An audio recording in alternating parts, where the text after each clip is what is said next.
Hello, this is a problem from 9.1. It's problems like exercises 59 to 68. And what we're doing here in this section is dealing with sequences. But specifically on this problem, we want to express the sum in summation notation. Now, if you've had these classes before, they used to call this sigma notation. So lately they've changed the terminology back to summation notation for some reason.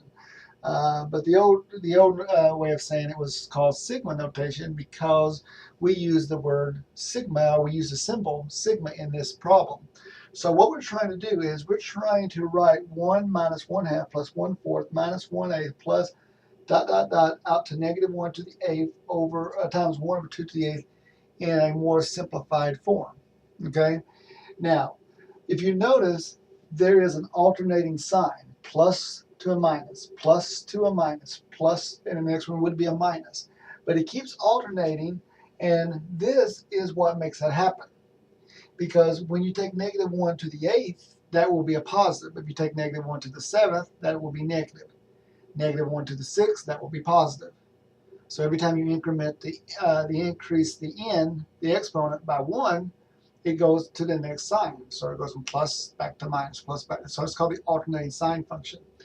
And so anyway, so that's makes that happen. Now every denominator is basically a power of 2, and the numerator are all ones. Now this 1 right here is actually 1 over 1. So now you could more likely see the pattern now.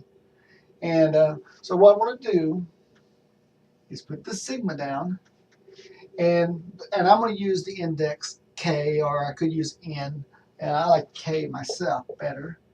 So k is going to start at some number, and it's going to end at some number. Now, the ending number is probably going to be 8 because of the degree.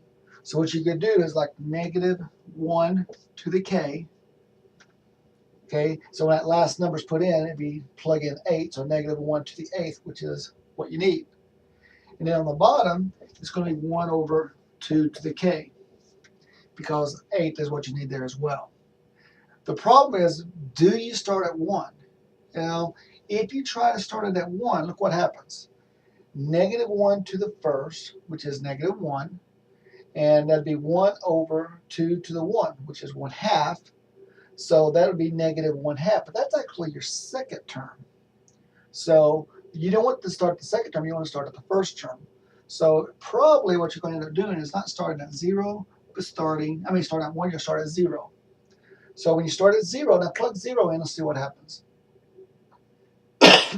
Negative 1 to the 0 is 1, and then 1 over 2 to the 0 power. Now anything raised to the 0 power is 1. So 1 over 2 to the 0, and that's going to be 1 over 1, which is 1, which is the first term.